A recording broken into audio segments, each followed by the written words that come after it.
الذين قالوا إن الله عهد إلينا ألا نؤمن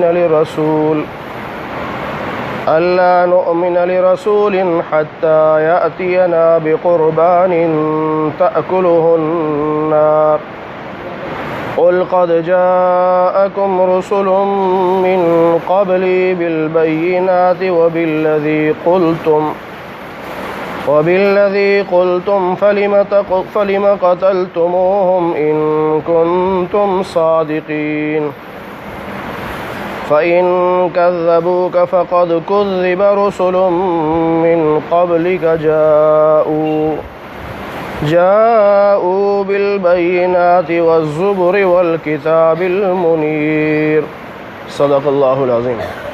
اللهم صل على محمد وعلى آل محمد كما صليت على إبراهيم وعلى آل إبراهيم إنك حميد مجيد.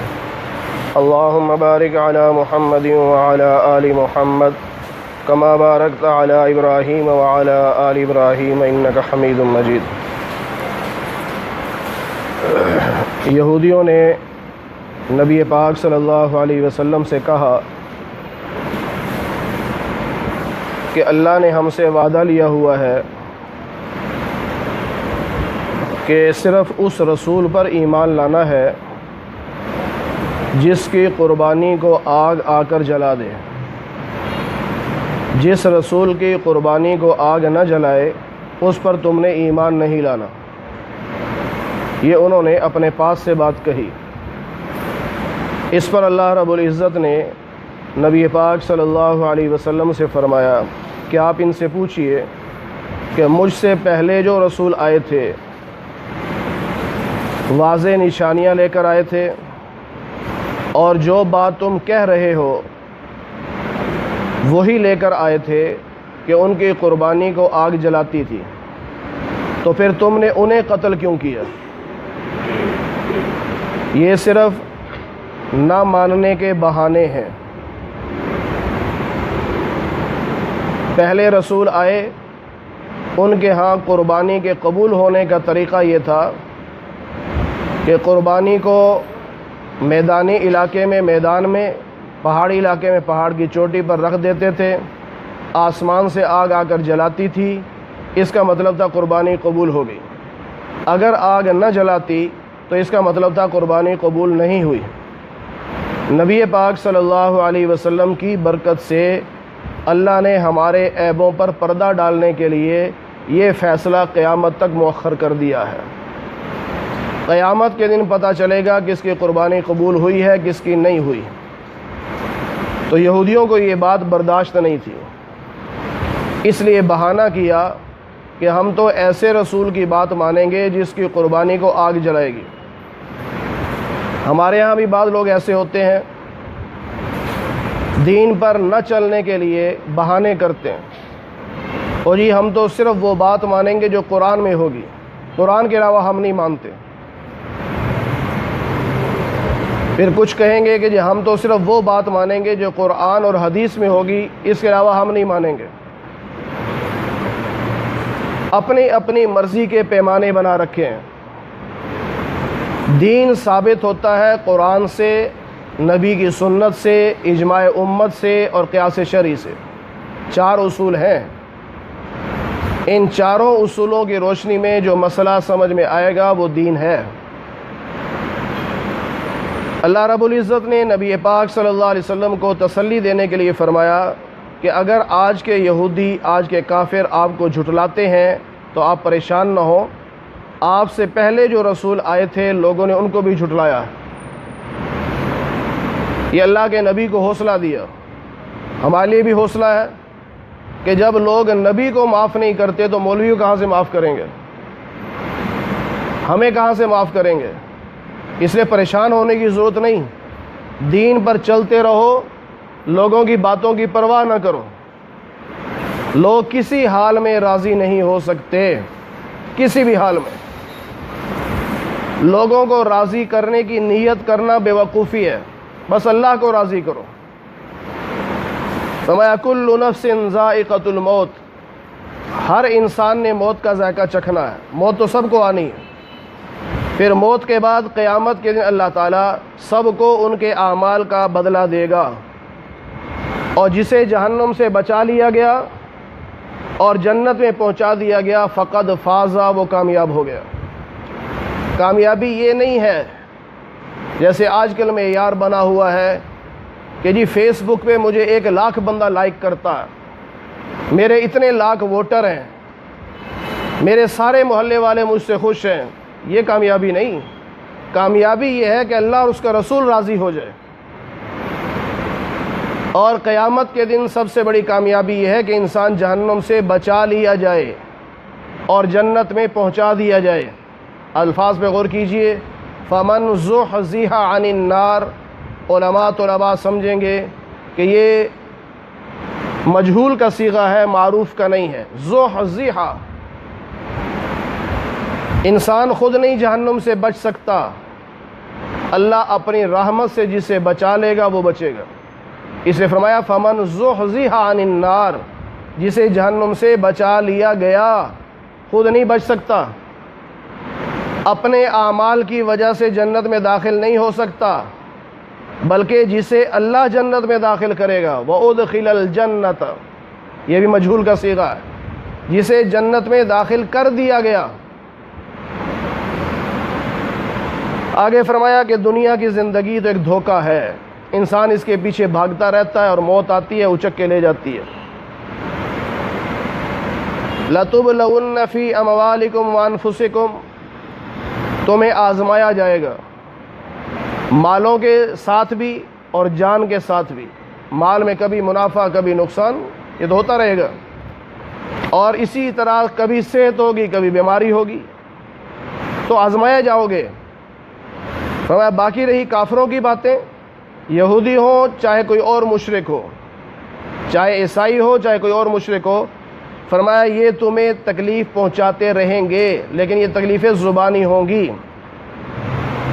اذن کثیرا، ایذا پہنچائیں گے، بہت زیادہ پہنچائیں گے۔ اللہ نے پہلے بتا دیا، خوش فہمی میں نہ رہنا کہ ہم نے کلمہ پڑھا ہے لوگ ہماری تعریفیں کریں گے، ہم بڑے نیک ہیں لوگ تعریفیں کریں گے۔ فرمایا نہیں، تمہارا دشمن جو کافر ہے وہ ہمیشہ تمہیں تکلیف پہنچانے کی کوشش کرے گا، زبان سے الٹے سیدھے جملے بولے گا، تمہیں دہشت گرد بھی کہے گا، تمہیں انتہا پسند بھی کہے گا، اور تمہیں دقیانوس بھی کہے گا۔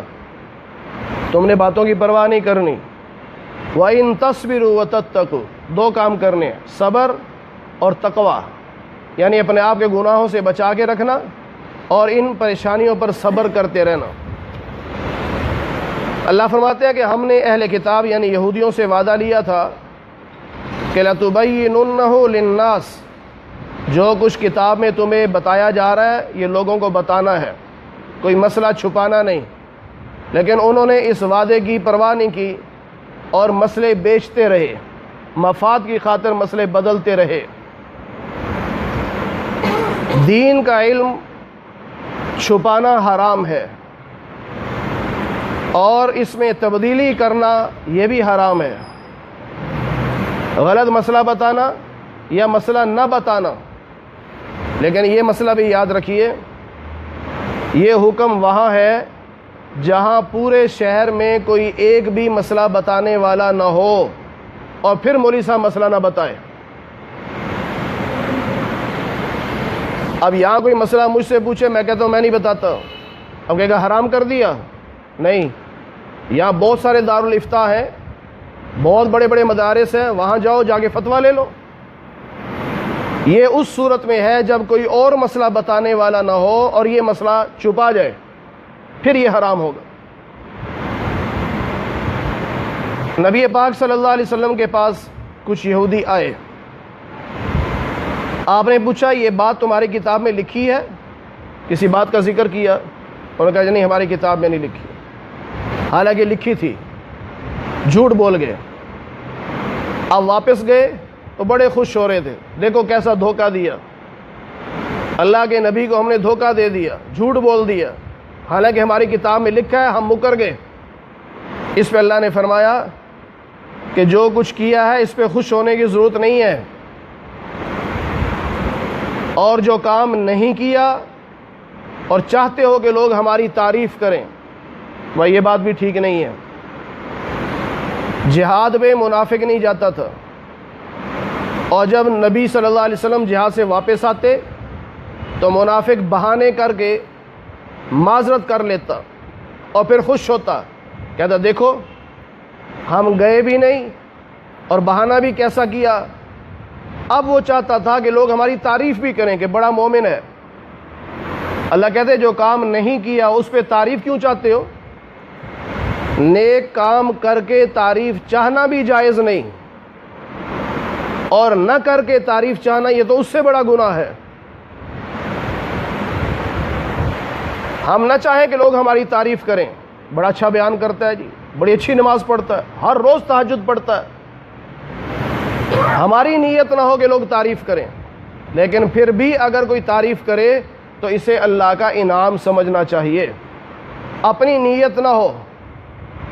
لوگوں سے تعریف سننے کی اپنی نیت نہ ہو، لیکن لوگ تعریف کر دیں تو یہ اللہ کا انعام ہے۔ فرمایا زمین و آسمان کا مالک اللہ ہے، ہر چیز پہ اللہ قادر ہے۔ زمین اور آسمان کی تخلیق میں کہ اللہ نے کیسے زمین بنائی، آسمان کیسا بنایا، اس پہ غور و فکر کرنا چاہیے۔ قرآن یہی دعوت دے رہا ہے۔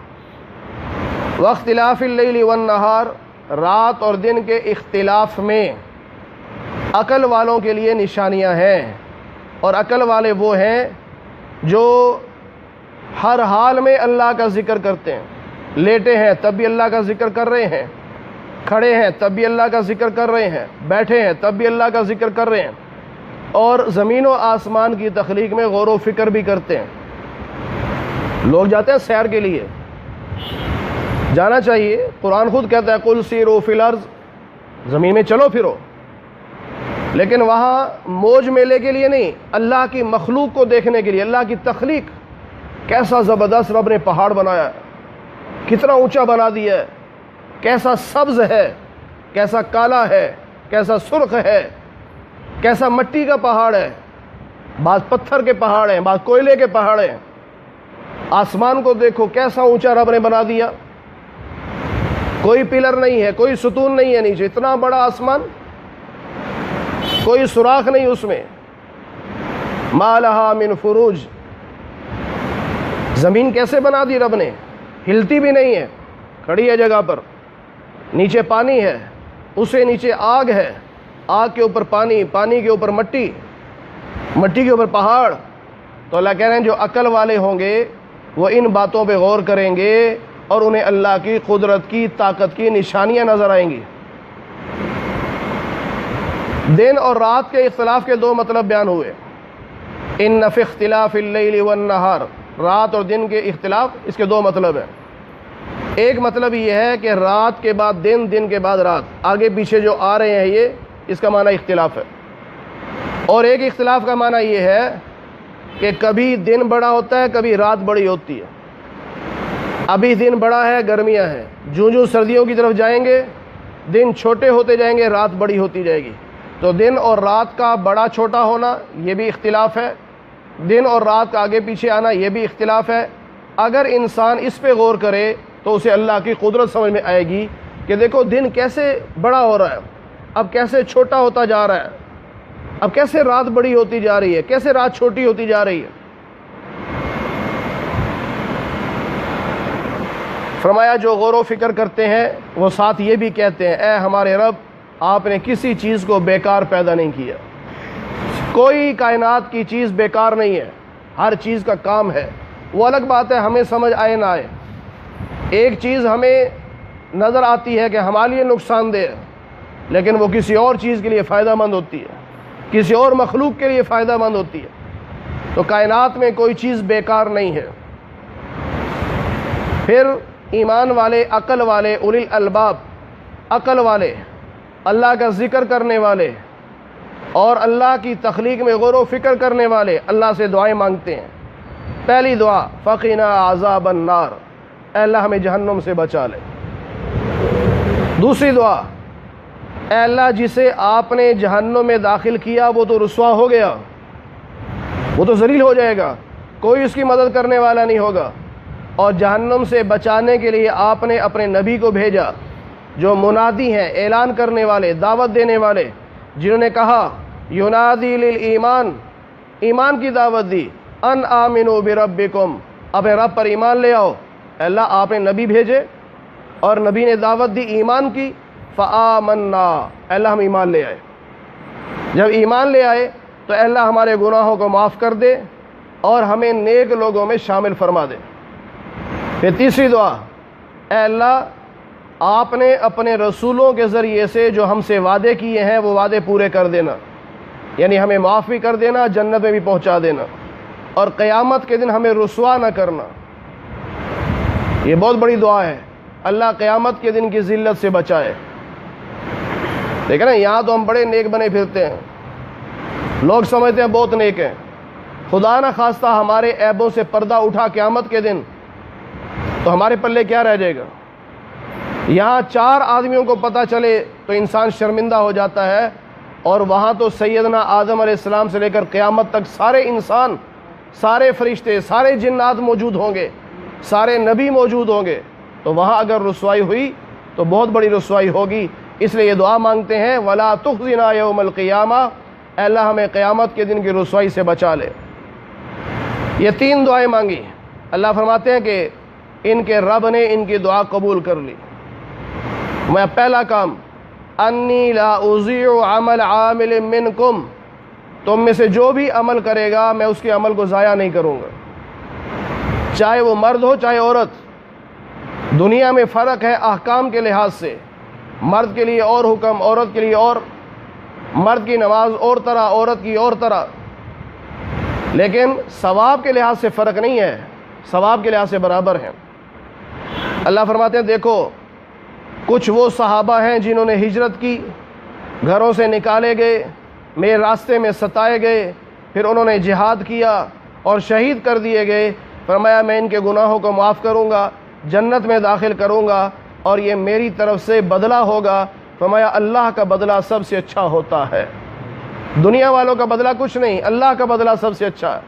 اس لیے دنیا والوں سے بدلے کی توقع نہیں رکھنی چاہیے، ہمیشہ نیت، ارادہ، توقع اللہ سے بدلہ لینے کی ہو۔ اللہ فرماتے ہیں لا یغرنک تقلب الذین کفروا فی البلاد، ایمان والو کافروں کو دیکھ کر پریشان نہ ہونا کہ کافر ہیں، مشرک ہیں، بے ایمان ہیں یا بد عمل ہیں، بڑے مزے کر رہے ہیں، بڑا پیسہ ہے، ملک بھی اچھا ہے، سڑکیں بھی اچھی، گاڑیاں بھی اچھی، خوراکیں بھی اچھی۔ ایسی سوچ نہ رکھنا، کیوں؟ اللہ نے ان کے لیے دنیا کو جنت بنایا ہے، ہمارے لیے جنت نہیں، ہماری جنت آگے ہے، ان کے لیے آگے جیل ہے، ہماری یہ جیل ہے، ہم اس جیل سے نکلیں گے جنت میں جائیں گے، اور وہ لوگ اس جنت سے نکل کر جیل میں جائیں گے۔ اس لیے ان کی باتوں کی وجہ سے پریشان نہ ہونا۔ متاع قلیل، یہ دنیا میں تھوڑا سا فائدہ رب ان کو دے رہا ہے، اور اس کے بعد ثم مأواہم جہنم، ان کا ٹھکانہ جہنم ہے۔ ہاں جو متقی لوگ ہوں گے، اپنے رب سے ڈرنے والے، فرمایا ان کے لیے جنت، ہمیشہ اس میں رہیں گے، اور اللہ کی طرف سے مہمانی بھی ہوگی، اللہ کی طرف سے مہمانی۔ بعض اللہ والے ایسے ہوں گے والسابقون السابقون، اعلیٰ قسم کے جنتی، ان کو اللہ رب العزت اپنے ہاتھ سے شراب پلائیں گے، وہاں کا جو مشروب ہے، وہاں کی شربت اللہ اپنے ہاتھ سے پلائیں گے۔ اور اس کے علاوہ جنت میں جب داخلہ ہوگا تو سارے جنتیوں کے لیے سب سے پہلے اللہ کی طرف سے ایک مہمانی ہوگی، مچھلی کی کلیجی کی دعوت کی جائے گی، سب جنتی پہلی دعوت وہ کھائیں گے۔ اس لیے فرمایا کہ یہ اللہ کی طرف سے مہمانی، اور اللہ کی مہمانی نیک لوگوں کے لیے بہت بہتر ہے۔ یہاں دنیا کی آس نہیں لگانی چاہیے، آخرت کی فکر کریں، وہاں اللہ جو کچھ دے گا وہ ہمیشہ کے لیے ہوگا، اور اگر اللہ کے ہاتھ سے جام پینے کو مل جائے تو اور کیا چاہیے۔ فرمایا جو اہل کتاب ہیں، یہودی عیسائی، اگر یہ ایمان لے آئے اللہ پر جیسے اللہ چاہتے ہیں، اور جو تمہاری طرف نازل کیا گیا یعنی قرآن کریم اور حدیث پاک اس پر ایمان لے آئیں، اور جو ان کی طرف نازل کیا گیا تھا اس پر بھی ایمان لائیں، یعنی تورات کو، انجیل کو، زبور کو اللہ کی کتاب سمجھیں۔ اگر کوئی مسلمان بھی کہے کہ میں تورات کو نہیں مانتا تو کافر ہو جائے گا۔ تورات اللہ کی کتاب ہے، اللہ نے نازل کی ہے، لیکن ہاں آج کل جو اس کی صورت ہے اس پر ایمان نہیں ہے کہ یہ مکمل وہی کتاب ہے جو موسیٰ علیہ السلام کو دی گئی تھی۔ اس میں تحریف ہوئی، تبدیلیاں ہوئی، لیکن کتاب کو ماننا کہ اللہ کی طرف سے نازل ہوئی ہے یہ ایمان ضروری ہے۔ تو اللہ کہتے ہیں اگر وہ ایمان لے آئیں تو خاشعین للہ، اللہ کے سامنے عاجزی کریں اور اللہ کے احکام کو بیچے نہیں، تو اللہ ان کو بھی اجر دے گا۔ پہلے بے شک آدمی کافر تھا، یہودی تھا، عیسائی تھا، لیکن اب ایمان لے آیا، ہمارے نبی کا کلمہ پڑھ لیا، اللہ فرماتے ہیں میں اس کو بھی اجر دوں گا، اور اللہ بہت جلد حساب لینے والا ہے۔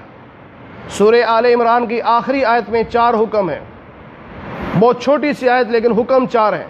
یا ایھا الذین آمنوا، ایمان والو، اصبروا، صبر سے کام لو۔ صبر کے 3 مطلب ہوتے ہیں، صبر علی الطاعات، صبر علی المعاصی، اور صبر علی المصائب۔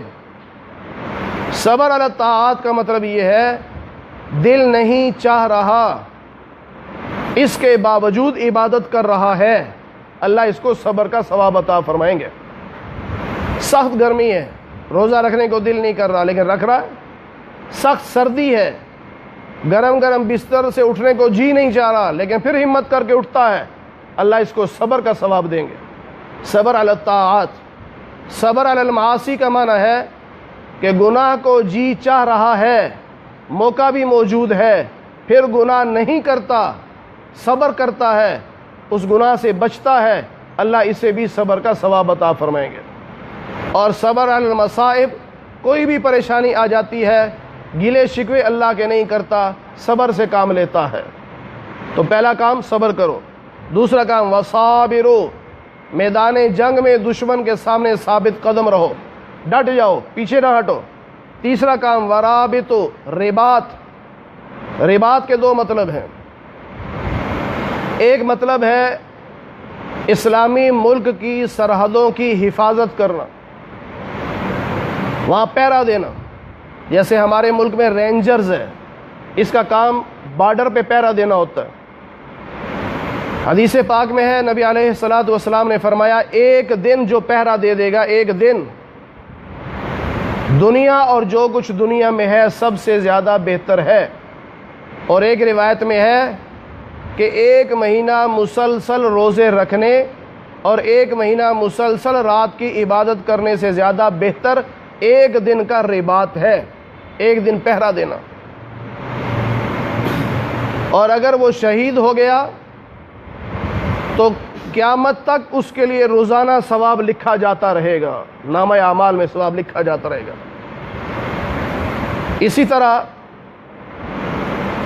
دیکھیں جیسے حالات بعض دفعہ خراب ہوتے ہیں تو کسی ساتھی کی ڈیوٹی لگ جاتی ہے کہ بھئی آپ دروازے پہ پہرا دو، وہ ڈنڈا لے کے کھڑا ہو جاتا ہے یا بندوق لے کے کھڑا ہو جاتا ہے۔ بعض دفعہ شیطان اس کو وسوسہ ڈالتا ہے کہ سارے جماعت سے نماز پڑھ رہے ہیں، تو یہاں کھڑا ہے۔ یاد رکھیے وہ جو پہرا دے رہا ہے وہ رباط کر رہا ہے، اور اس کی وجہ سے جو اندر والے سکون سے نماز پڑھ رہے ہیں سب کی نماز کا ثواب جمع کر کے اس اکیلے کو دیا جائے گا۔ اور رباط کا دوسرا معنی ہے نماز میں اتنا شوق رکھنا کہ ایک نماز کے بعد دوسری نماز کا انتظار کرنا۔ جو پکے نمازی ہوتے ہیں نا ان کا ایسے ہی ہوتا ہے، نماز پڑھ کے چاہے دکان پہ جائیں چاہے گھر جائیں بار بار گھڑی دیکھتے ہیں، ٹائم ہوا تو نہیں۔ بعض دفعہ ٹائم ہوتا ہے کہ اذان نہیں ہوئی ابھی تک۔ یہ پکے نمازی کی علامت ہے، اور اس کو بھی رباط کہتے ہیں کہ ایک نماز کے بعد دوسری نماز کے انتظار میں رہنا، اس پر بھی ثواب ملتا ہے۔ چوتھا حکم ہے واتقوا اللہ، اللہ سے ڈرتے رہو، یعنی اللہ کی نافرمانی سے باز آؤ، لعلکم تفلحون، تاکہ تم کامیاب ہو جاؤ۔ تو خلاصہ یہ نکالا آخری آیت میں کہ ہر مصیبت پہ صبر، اور میدان جنگ میں ثابت قدم، اور یہاں ایک نماز پڑھ کے دوسری نماز کے انتظار میں بیٹھے رہو، اپنے آپ کو گناہوں سے بچاتے رہو تو تم کامیاب ہو جاؤ گے۔ اللہ تعالی ہمیں قرآن کریم کی صحیح سمجھ نصیب فرمائے۔ الحمدللہ۔